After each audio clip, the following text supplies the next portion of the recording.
it's just that simple. Like when I was at the point where I realized it was me, because otherwise, like, I'll be 50 this year. Okay.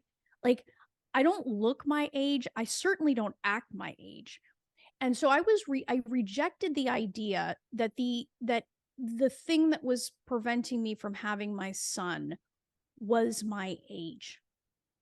Like, you and I had talked earlier about that inner knowing, that intuition. And I remember being in a doctor's office and was told I needed donor eggs. At the time I was 37. I didn't have a logical or linear reason on paper from the system to believe this, but my soul screamed no. My soul screamed no. And it wasn't even a story about donor eggs. Like, I got nothing on donor eggs. I think it's a wonderful gift that another woman can give somebody who makes that conscious choice, wants that, and is open to it. No judgment. But my body was shrieking. And I got to tell you, I mean, that was back in the day, Monica, where the kind of conversation that you and I are having, I would have thought was straight up witchcraft, feminine woo-woo. Okay, like, I would have said these two bitches do not know what they're talking about. Yep. They're fools. But the proof is in the pudding. Because when I took control and really saw, oh shit, wow, it's me. It really is me. And I started doing an inventory of the internal monologue. See, because I hadn't made the distinction that what was going on in my head, I had a choice whether or not I wanted to believe that. I didn't know that. And I saw myself as a bag of organs as opposed to a complete system, right? So when I started looking at myself from a whole perspective, it changed everything. And I was pregnant for the first time 3 weeks later. It was the very first IVF cycle I had ever had that worked. Okay. Where I actually had a pregnancy. Now, I didn't carry that baby to term, but what it taught me was I could have an impact. And I'm telling you, it just rocked my world. It actually got me excited. And, yes, my heart was broken. I was miscarriage. I was in a dark room for 2 weeks watching Downton Abbey and like subsisting on Tylenol. Okay. And the good Tylenol, not the like over the counter shit. I was like in pain. So, but what I held on to during that time was I could have an impact. I could change. I could be different, and I could be the woman that my son needed me to be. Yeah, absolutely. It's that little mind shift changed and looking at the quote unquote failures as success. Like, so my first pregnancy was my first miscarriage too.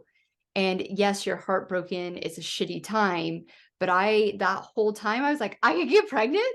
I can get pregnant. Look at what I can do.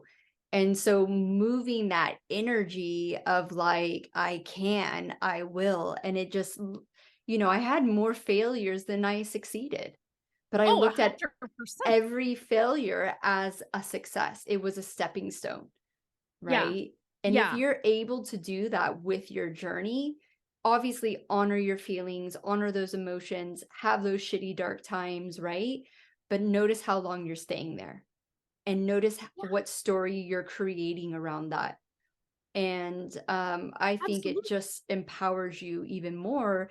And you eventually get to your ultimate goal. And that all looks very different for people, right? We're definitely both not sitting here saying like, everyone's going to get pregnant naturally the moment you change your mindset. But you're opening up possibilities that I did not know were open to me. Like for me, I didn't even believe for most of my journey I could even get pregnant.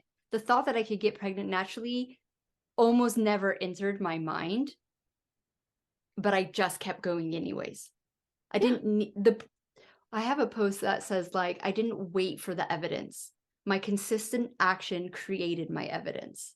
Ooh, that's so good. I love that. Right? But it's truth. And it's resonant because it is truth. Yeah. I mean, anyone listening to this, and when you said that they feel it, it's because it's true. Yeah. Right? I mean, after all of those years, and it's interesting, Monica, because after I had that miscarriage, after with the last of our embryos, it was our very last IVF. I said no to further treatment with so much confidence. Mm-hmm. Like, I just knew that those medical interventions were over. They never found anything wrong with me or my husband. The only thing they ever said was that it was unexplained and it must be my age.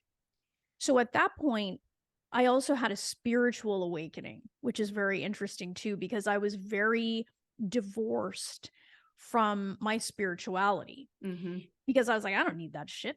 If I've got medicine, I don't need no spirituality, But what I call Gus, God, universe, source, had been pounding on my front door. Yep. Yes. The whole time trying to wake me up.